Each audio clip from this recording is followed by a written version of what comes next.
In this video, we are going to see bond parameters. What do you mean bond parameters? What are the measurement we can use for chemical bond? Particularly, we can say covalent bond can be measured by using different parameters. They are bond length, bond angle, bond order. Let us see one by one. Now, first one is bond angle. What do you mean bond angle? The distance between nuclei of two covalently bonded atoms is called bond length. First we are going to see bond length, then only bond angle. First parameter of bond length. What do you mean bond length? The distance between nuclei of two covalently bonded atoms. Atom A, B, they are bonded with covalent bond. In the covalent bonded atom having nucleus, from the center of nucleus or the distance between the nuclei of covalently bonded atoms only called its bond length. So what's the definition for bond length? The distance between nuclei of two covalently bonded atom. The distance between, the D value, distance between nuclei of two covalently bonded atom is called bond length. Let us take atom A, B. If you see radius of atom A, RA. Radius of atom B, RB. So bond length D is equal to radius of A plus radius of B. This relation already we used in Pauling method. We can remember. Okay, how will you measure this bond? Okay, we have the formula. What are the techniques will you use to measure the bond length? We can determine the bond length by three methods. One is spectroscopic method.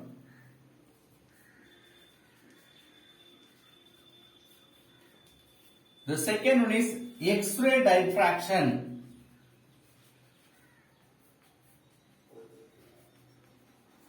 Third one is electron diffraction.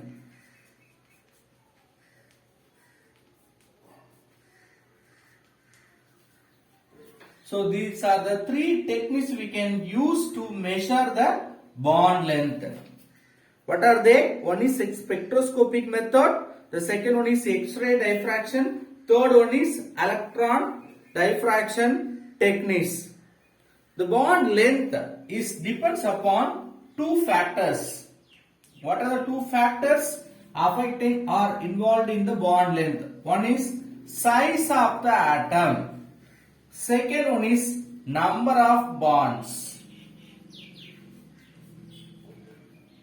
First one, size of the atom. Second one, number of bonds. These two factors affecting bond length. Size increases means bond length will increase. So size directly proportional with bond length. Number of bonds inversely proportional with bond length. So number of bond increases means length of the bond will decrease.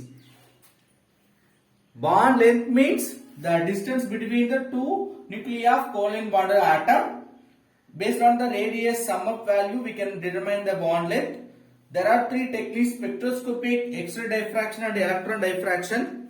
There are two factors which are affecting bond length. Size is directly proportional with the bond length. Size increases means bond length will increase. Size decreases means bond length will decrease. Then number of bond inversely proportional with bond length. Number of bonds increases means bond length will decrease. Number of bond is single, that means less means its bond length will increase. We can see some example how the size and number of bonds involved in the bond length. Carbon-carbon single bond. What's the bond length of carbon-carbon single bond? 1 point. This is bond length 1.54 Armstrong. Then carbon-nitrogen single bond. What's the bond length? 1.43 Armstrong. So compare with the nitrogen, carbon is more size. That means larger size. Carbon having larger size than carbon nitrogen, because we know from left to right in the periodic table carbon nitrogen size will decrease. Smaller size nitrogen, larger size for carbon. That's why smaller size we can see the difference in the bond length. Next, number of bonds increases means how bond length decreases. Carbon single bond we have seen 1.54. The same time carbon double bond 1.33 Armstrong. See, single bond means number of bond only 1, so 1.54. Number of bond 2 due to double bond, so its bond length decreased. We have seen number of bond is inversely proportional to its bond length. The same way carbon triple bond, the bond length 1.20 Armstrong. So we can clearly understand when number of bonds increases, bond length decreases. Let us move on. The second parameter of bond, chemical bond or covalent bond, that is bond order. What do you mean bond order? Number of bond formed between the two bonded atoms in a molecule is called bond order. Number of bonds in a molecule between the atoms, we can say bond order.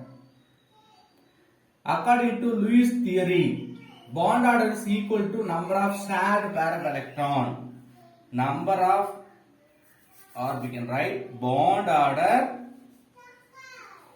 is equal to number of shared pair of electron, not single electron, shared pair.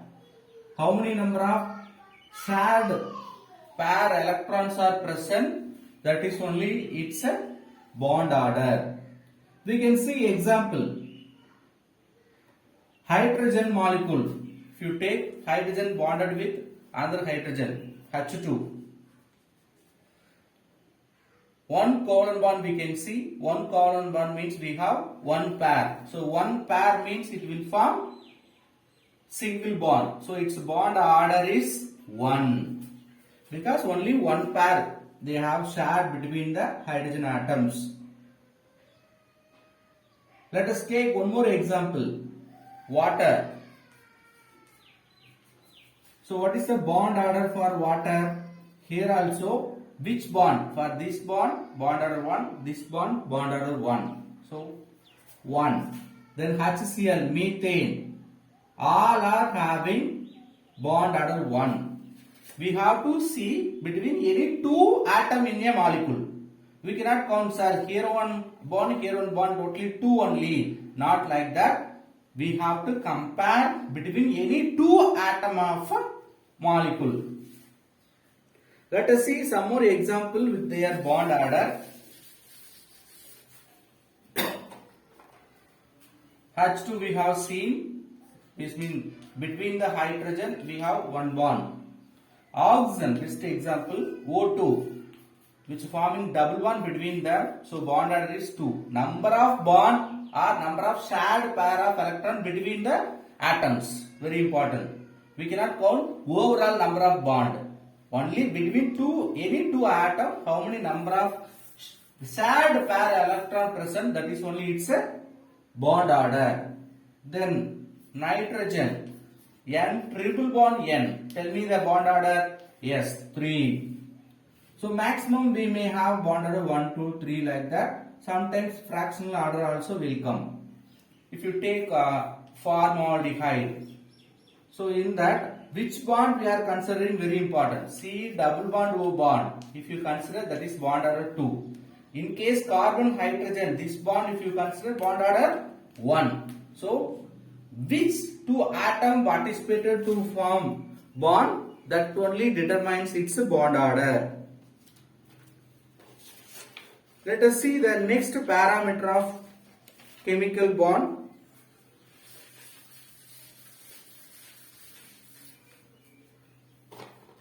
Bond angle. What do you mean bond angle?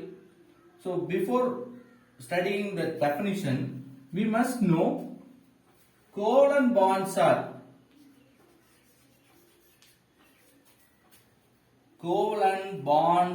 are directional in nature. Directional means what? It will be fixed in particular direction. It cannot be changeable.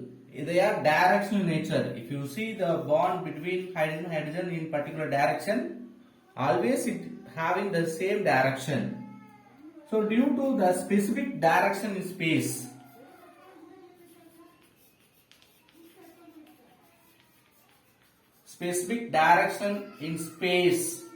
they are fixed in nature. That directional nature creates fixed angle between the two covalent bonds in a molecule. So what is the definition for bond angle? The angle between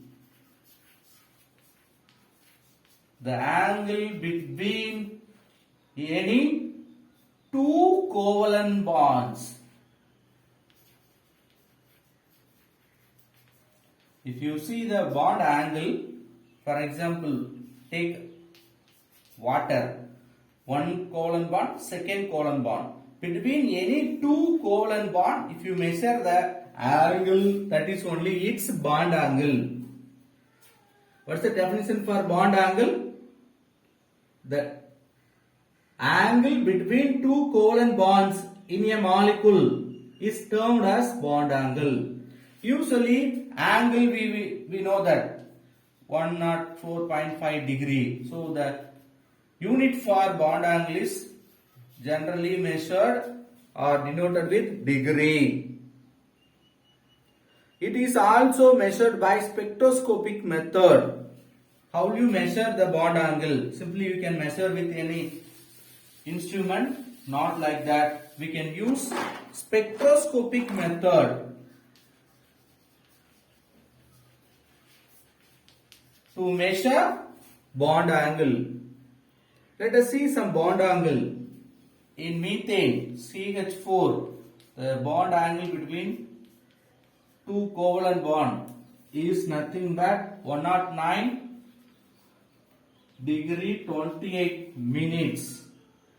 Then ammonia, NH3, the bond angle between any two covalent bond 107 degree 18 minutes.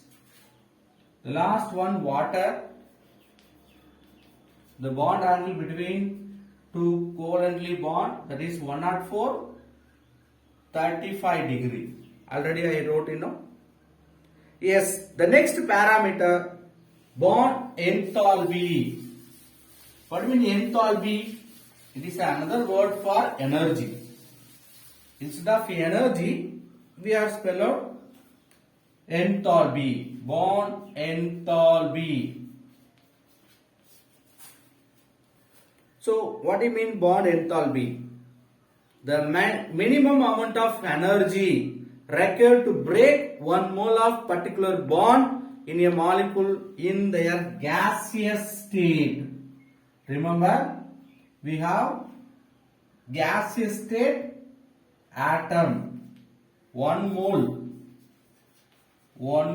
of bond between any atom.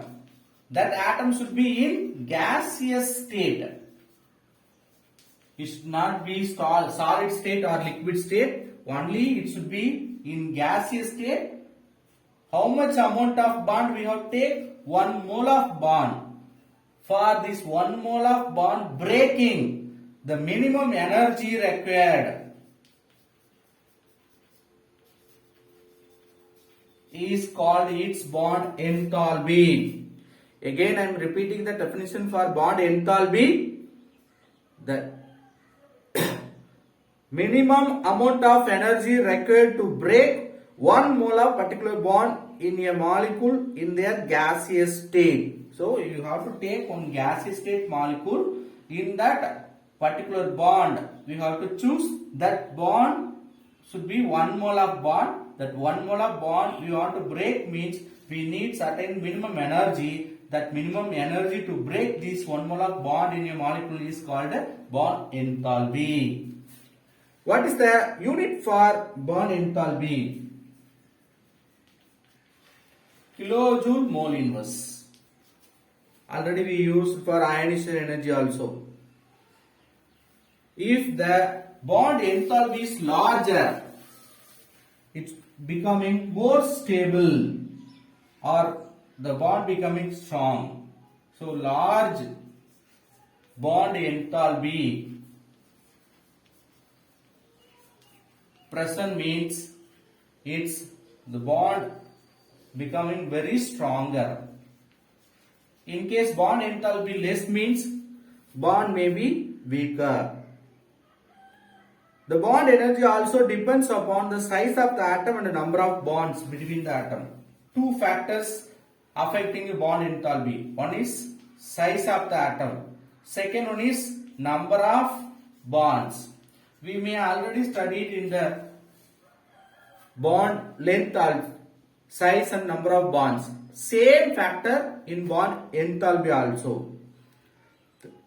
What happened? Size increases means what will happen? The bond enthalpy will lesser. Size inversely proportional with bond enthalpy. Size decreases means bond enthalpy will be higher. Size increases means bond enthalpy will be lesser. Then number of bonds also directly proportional. Number of bonds increases means bond enthalpy will increase, but which is not given in our book. Polyatomic molecules. If you want to calculate bond enthalpy, you have to calculate average bond enthalpy. Sir, if I am taking polyatomic molecules, like hydrogen molecule means only one atom, we can measure enthalpy. In case I am taking polyatomic molecules like methane, which having 4 bonds. So all the bond having equal bond enthalpy, not like that. They will have each and every bond in the same molecule having different bond enthalpy. Listen, my dear student, very important. If you take polyatomic molecules, we cannot think, okay, one bond. That means hydrogen carbon having this bond enthalpy 1.54 Armstrong or kilojoule mole inverse means all the remaining will have same amount. If you think that is wrong, because each bond having separate enthalpy, bond enthalpy. So we have to take bond enthalpy for a molecule as a arithmetic mean or average enthalpy value we have to take for polyatomic molecules. Let us consider water molecule. We can understand. If you take water, it is in gaseous state as a steam. It is dissociated into H and OH. For this dissociation, you consider it is HOH. One of the bond we have break. For that, how much energy is liberated means delta H1 is equal to, absorbed 502 kilojoule mole inverse. How much energy is needed? Minimum energy is needed 502 kilojoule mole inverse. But after removing one hydrogen, remaining we have OH, In that OH and hydrogen we have bond. That bond if you break O and H, for that we need 427 kilojoule mole inverse. See the difference? If you see in water molecule, we can feel both bonds are similar. But after removing one hydrogen, what happens? Its bond energy is decreased. Bond enthalpy is decreased. So, for polyatomic molecules, we cannot take a single enthalpy. We have to take average enthalpy. Then how do you find the average enthalpy for water molecule? 502 plus 427 divided by 2. We will find mean value, 464.5 kilojoule mole inverse. So only bond enthalpy for polyatomic molecules, we have to take average bond enthalpy value. So we have listed with many bond enthalpy and bond length in a table 10.4. Let us move on the next topic, bond resonance. Resonance hybrid or bond resonance.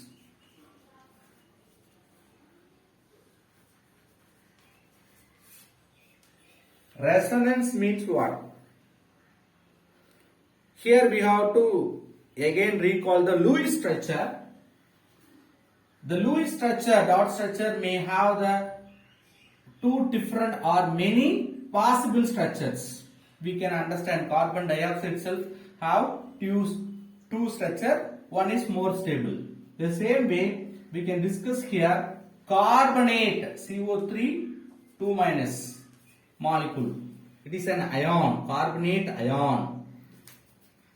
Let us write skeletal structure. First, Lewis structure means we will write skeletal structure. We have 3 oxygen. For differentiation, we can give name A, B, C like that. Then what we will do? We will draw single bond between all the atoms. Then third step, we have to calculate its total valence electron. Each oxygen will carry 6 valence electron. So 3 into 6, 18 plus carbon 4. So totally 22 is the valence electron for this carbonate ion. Don't forget we have 2 minus. That means negative charge we have to add that value. In case 2 plus means we have to subtract 2. We already studied. So finally total valence electron for carbonate ion is 24. Then 1, 2, 3 bond pair electrons are there. So 3 into 2, 6. We can subtract 6 electrons because it is utilized for bond formation. Then remaining we have 18. We have to distribute this remaining electron for more electronegative atom. 1, 2, 3, 4, 5, 6. 1, 2, 3, 4, 5, 6. As a 3 pairs we are writing. All the 18 elements we have distributed. Now we have to check the final step for Lewis dot structure. All the atoms whether satisfying octet rule or not. Yes, check it. Oxygens are satisfying octet rule. But look at the carbon. Carbon surrounded with only 6 electrons. What shall we do? Any one of the terminal oxygen will shift its one lone pair electron as a double bond. Now, there are 3 possibilities. What are the 3 possibilities? Possibility 1. A oxygen may transfer the lone pair. So, it will form double bond with carbon. All the remaining as such 3 lone pairs. This is B, C. Then, what is the another structure? B may transform, not a A. So A as such having 3 pairs, pair of electron, but B atom transformed 2 lone pair electrons. C, no change. The last one, C may transforming the lone pair electron to form double bond with carbon. A, B having their own electrons.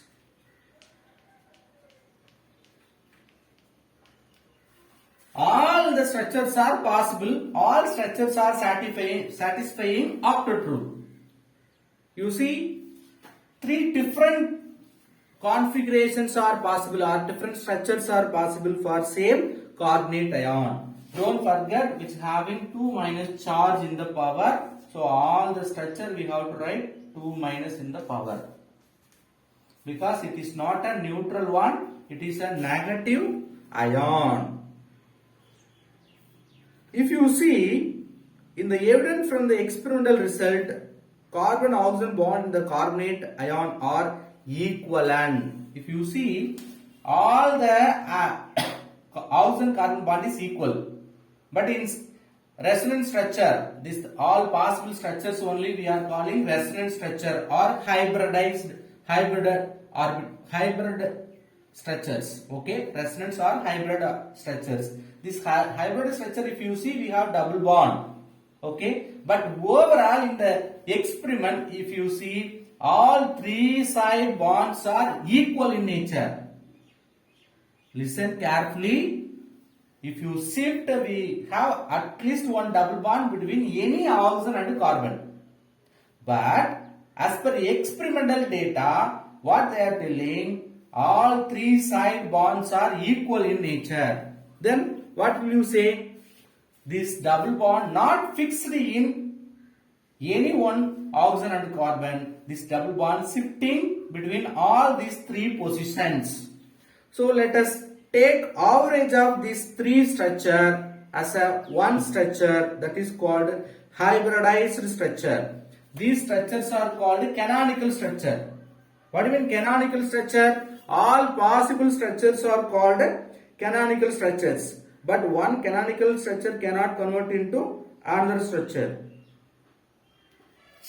Finally, we are going to draw a hybrid structure. That means what?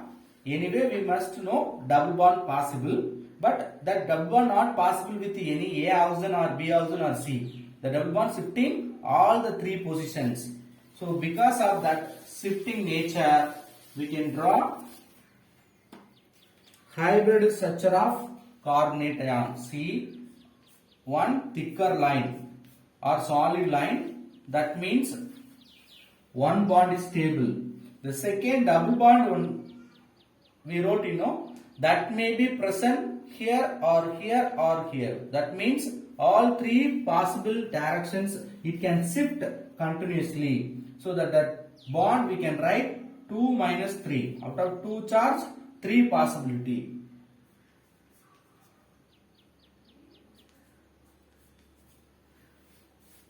Here means usually we will write 2 minus for overall. But each oxygen may have this amount of charge. Out of 3, minus 2 charge is shared by all the 3 oxygen atoms. This is only called a resonance structure of carbonate ion. If you compare the energy of resonance hybrid, which is lower than all possible canonical structure. Already we wrote 1, 2, 3. First 3 structures, their energy is higher than that of the 4th structure energy. So the last hybrid structure having less energy than first 3. So which one is having the less energy? That is only more stable in nature. That we have to remember. That average energy or the difference between the energy structures 1, 2 or 3 and structure 4 is called resonance energy. Additionally, we are studying resonance energy also. How do you find that resonance energy? Listen, we can compare 1 with 4 or 1 with 2. 1 with 4, 2 with 4, 3 with 4. Because 4 always standard. 1 2, 3 may have equal energy levels. So we can compare 1 and 4 or 2 and 4 or 3 and 4. That energy difference only called resonance energy for this carbonate ion molecule. Polarity of bonds we will see in the next video. Thank you.